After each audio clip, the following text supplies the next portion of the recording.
બાદ સ્વાગત। સાબરકાંઠામાં પોલીસની ભરતીમાં થયેલા કૌભાંડનો પર્દાફાશ થયો। વિજયનગર મામલતદારે 3 લોકો સામે ફરિયાદ દાખલ કરી। ખોટા પ્રમાણપત્રના આધારે 3 લોકોએ મેળવી સરકારી નોકરી।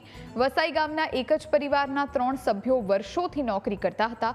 અનુસૂચિત જાતિના ન હોવા છતાં ખોટું પ્રમાણપત્ર બનાવ્યું। વર્ષ 2003 થી 2012ના સમયગાળામાં આ ખોટું પ્રમાણપત્ર બનાવવામાં આવ્યું। જાતિનું નકલી પ્રમાણપત્ર બતાવીને 12 વર્ષથી નોકરી કરતા નરસિંહ સોલંકી વેસ્ટર્ન રેલવેમાં પોલીસ કોન્સ્ટેબલ તરીકે ફરજ બજાવે છે। હિંમતસિંહ સોલંકી ગાંધીનગરમાં સીઆરપીએફના જવાન તરીકે ફરજ બજાવે છે અને સુમિત્રા સોલંકી અમદાવાદમાં લોકરક્ષક તરીકે ફરજ બજાવે છે। સમગ્ર મામલે ફરિયાદ નોંધાતા પોલીસે કાયદેસરની કાર્યવાહી શરૂ કરી। પ્રમાણપત્રો ચકાસણી કરી અને એ પ્રમાણપત્રો રદ ઠેરવ્યા અને પ્રમાણપત્રો રદ ઠેરવી અને એમને સામે પોલીસ કાર્યવાહી કરવા માટે જે તે અધિકારીએ દાખલા આપ્યા એમને ફરિયાદ દાખલ કરવા માટે સૂચના આપી। નોકરીનું તો ચોક્કસ ખબર નથી, પણ 2007માં 2013માં અને 2012માં કંઈક દાખલા લીધેલા છે અને કઈ ફરજ પોલીસ ખાતામાં ક્યાંક બતાવો છે પરિચય નથી મને।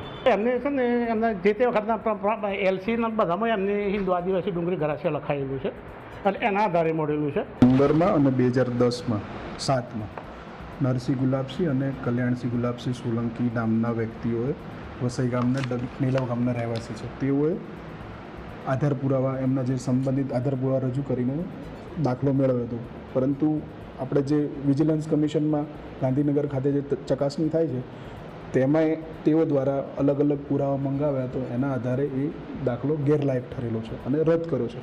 એના માટે ટીડીઓ શ્રી વિજયનગર અને મામલતદાર શ્રી વિજયનગરને ઓથોરાઇઝ કર્યા છે ફરિયાદ નોંધાવવા માટે। એટલે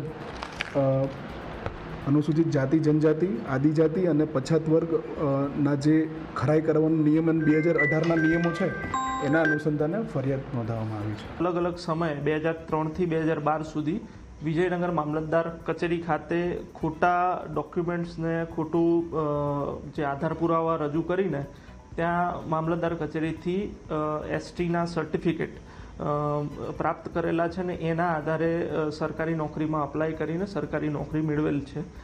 જે બાબતે જે ફરિયાદ 10 તારીખે વિજયનગર પોલીસ સ્ટેશનમાં નોંધાઈ છે એની ફરિયાદની તપાસ હાલ અમારા વિજયનગર પોલીસ સ્ટેશનના પીએસઆઈ વાયબી બારોટ કરી રહેલ છે।